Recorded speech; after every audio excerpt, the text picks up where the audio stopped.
Hello, I'm shojolove, and this is vlog 3 for N385 Seeing Sideways.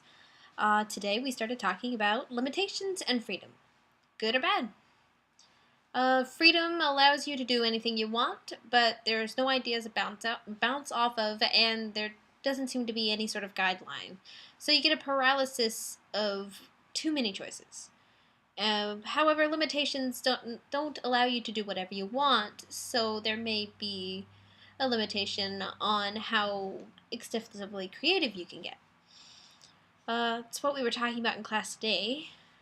Um, it seemed to.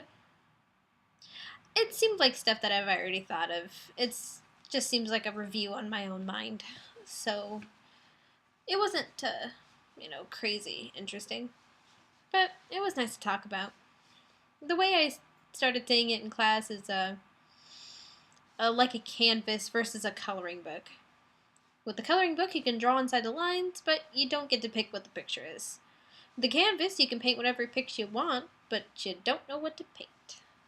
We also had to go through our own limitations for this last bead project that I did. If you recall or watch the last videos, I made a charm, a good luck charm. It seemed to be more of a happy charm than a good luck charm, but a charm nonetheless.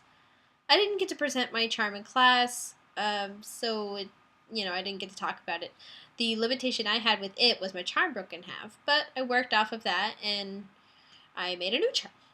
And it seemed to work out okay. I've been feeling a lot better than usual for some odd reason. I'm going to say thanks to the charm.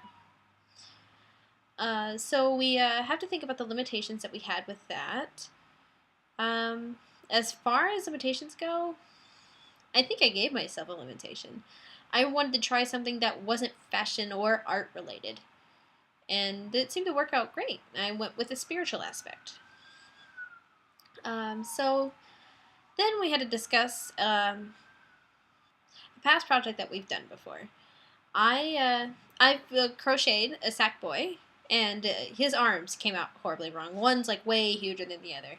I don't have them anymore because I gave them to my niece. She fell in love with them for some reason. But the second one turned out a lot better.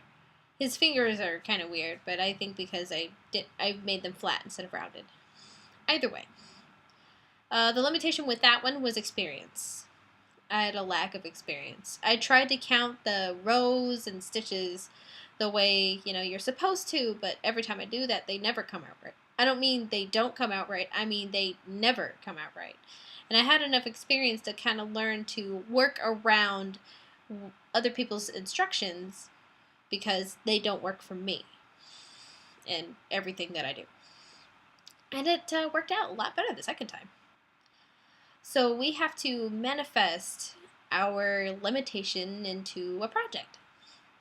I decided to take a picture of myself in a onesie holding my sack boy and sucking my thumb because the inexperienced limitation made me feel like a kid, like I'm too young for the big stuff.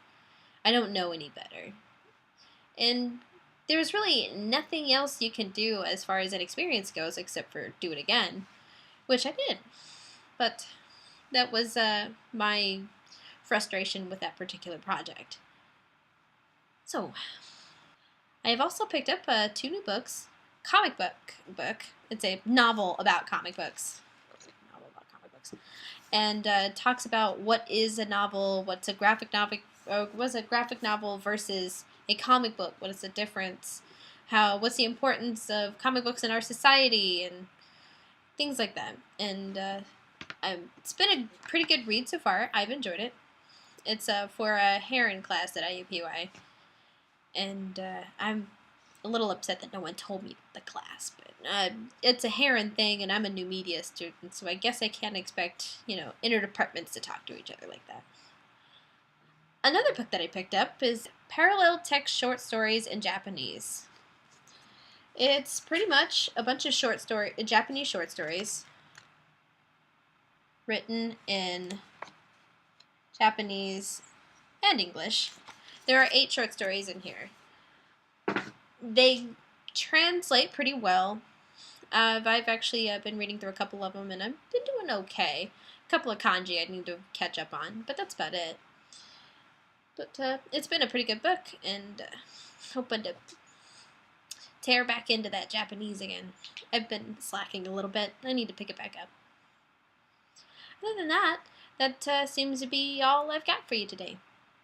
This is shojolove, vlog 3 of N385 Seeing Sideways.